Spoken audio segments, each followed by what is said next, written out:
Hey, what's up, bros? It's Bro Vinny here. Today we are talking about Pokemon Sleep's sleep research results and rewards. So what I'm talking about is Research EXP and Dream Shards rewards. We're going to talk about how these numbers are calculated and why it's a little bit different to an earlier screenshot from the same sleep session that you might see. And in this case, I only had 5 Pokemon show up in my sleep research. And the number here, 277, well, that doesn't match the number here. We're going to talk about why that is. Same as the Dream Shards over here. And it doesn't match the number here at the end of the sleep session.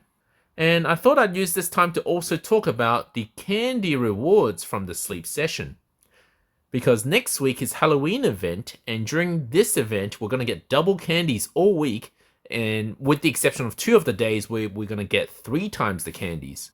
And it would be nice to know how much candies you are actually getting during your sleep research so that you can predict what you get for the event as well.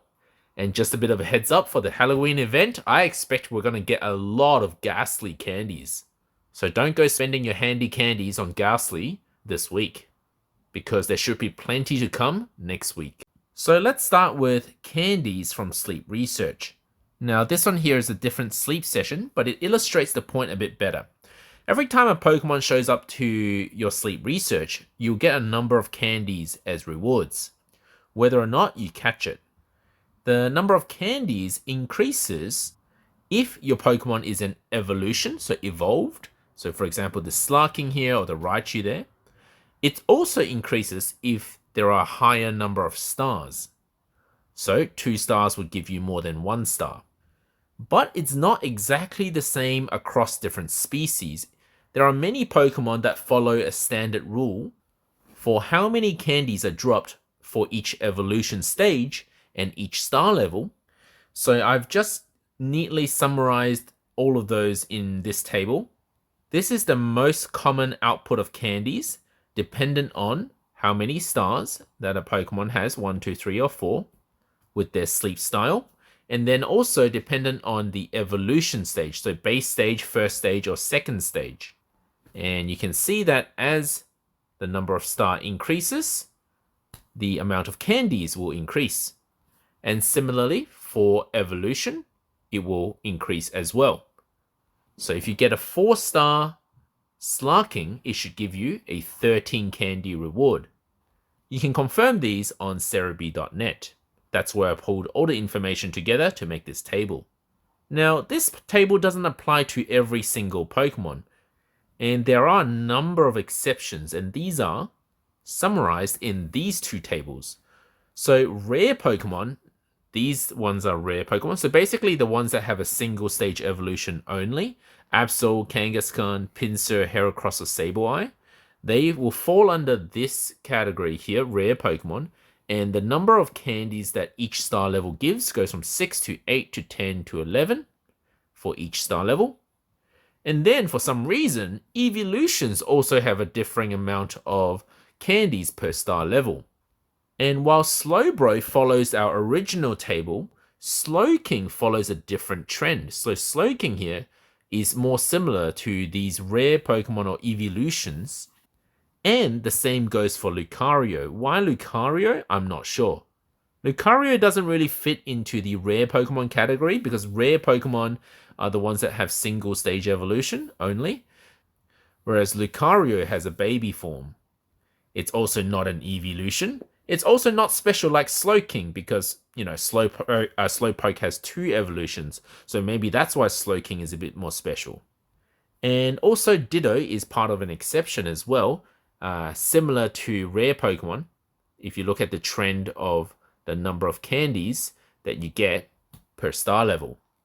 But I had to separate Ditto into a separate table because Ditto has more than 4 different forms of sleep. So I've put all others outside of the rock formed, as-is form, and Pikachu sleep form, all other forms into one category. So if you took a screenshot of these 2 tables, as well as this table, you'll cover for pretty much all of the Pokemon currently available and always know exactly how many candies you get per star level. And of course, to get more candies, what you got to do is increase your drowsy power. In other words, your Snorlax's strength as much as possible during the week, so that you're more likely to see evolutions and you're more likely to see a higher star sleep style. So for people who are still wondering whether 2 sleep sessions or 1 sleep session is better, now you can see more visually that while 2 sessions of sleep will give you more Pokemon overall, you might end up with more base stage evolution or low star Pokemon, which give less candies, as opposed to a long sleep, a single session in a day, 8.5 hours of sleep, where you might get 8 or even 13 candies per Pokemon sleep style. So while in an earlier video called Sleep Sessions Explained, I suggest that by doing 2 sessions gives you more candies, which would be the case if generally your drowsy power is fairly low and not achieving like 4-star or 3-star sleep styles anyway. Once you start getting 3-star and 4-star sleep styles, it could be that a single session will also give you just the same amount of candies. In which case, a single session is better because you can get more 3-star and 4-star sleep styles, helping you complete your sleep style decks. But not only that, Dream Shards that drop from Pokemon with high sleep styles increase exponentially. So take Why Not for example, and this is from Cerebi.net.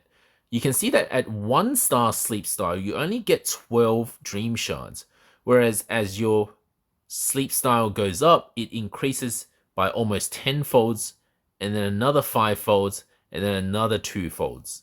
You really don't want to be catching or recording only a single star sleep style forever. So while this video here that I did in the past still I would say generally applies to newer players, once you get enough drowsy power, I feel that candies earned between comparing between 1 session and 2 sessions may actually become very similar. So now let's take a look at how Research EXP and Dream Shards are calculated in this game. Now this actually stumped me and Raichi on my Discord for 2 days, 2 nights, figuring out why these numbers don't match up with the total Dream Shards and EXP from the actual Pokemon individually. And long story short is that the act of catching a Pokemon, once you've actually obtained a Pokemon, also gives you Dream Shards and Research EXP. So what I mean is, every single one of these Pokemon that have showed up, just like Candies, will provide Research EXP and Dream Shards. And you simply just need to go to Cerebi to find the corresponding EXP and Dream Shards, and then add all the individual Pokemon that showed up, add them all together. And you'll just have to believe me to say that I added these numbers properly. And you'll see that the final outcome of Dream Shards, but it would be the same for EXP as well, is exactly the same. So 3,219 is exactly the same as the result that I got for this sleep research. However, this is actually rare. And this is because on this day, I did not catch any of these Pokemon. Not because I didn't want to, I just didn't have enough biscuits. And since none of them were caught, I didn't earn any extra EXP or Dream Shards from the catching. In contrast, on this day, I had 3 hungry Pokemon. They were Larvitar, Geodude, and Wynot. And yes, this is my second shiny Wynot. Obviously, Wynot got sick of the professor and came back to me. And if you don't know what I'm talking about, I suggest you watch the video where I transferred a shiny Wynot to the professor. Now in this case here, I actually caught 3 Pokemon. So in order to get the final Research EXP and Dream Shards, I would also actually need to add in Recruit Experience and also Recruit Shards. And if you didn't already notice, the Recruit Experience and Shards actually matches that of 1-star sleep style for each Pokemon. So when I add the 3 Pokemon that I've caught, their Recruit, Experience, and Dream Shards, that will make up the difference between this number and this number that shows up at the end of the sleep research, as well as the difference between this number and this number at the end of the sleep research. And of course, if you have the Dream Shard bonus, so that is this sub-skill here, if you have this sub-skill, you'll get an additional 6% of the Dream Shards. This will be most effective towards the end of the week when your sleep styles are best because your drowsy power is highest.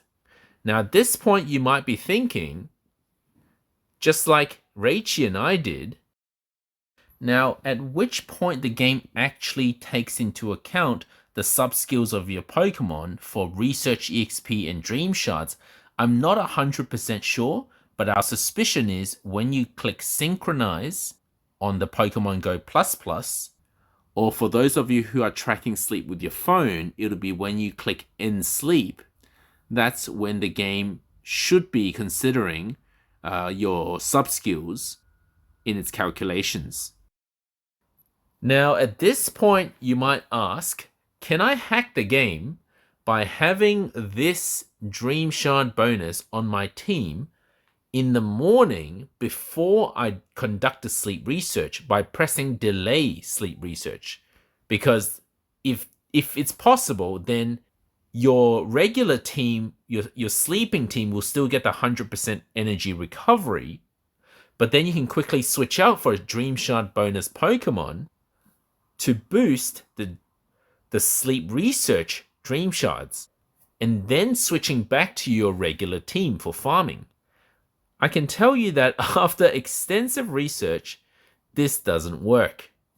While this worked for Team RP achievement to get Moonstones and Shiny Stones, etc. earlier, it doesn't work for Dream Shard bonus or Research EXP bonus. You can't... And that's all I have to say for today. If you also want to help us with doing data and research, come over to our Discord channel. I'll leave a link in the description below. Thank you for watching, guys. If this video helped you understand sleep research a bit more, please leave a like and subscribe to my channel.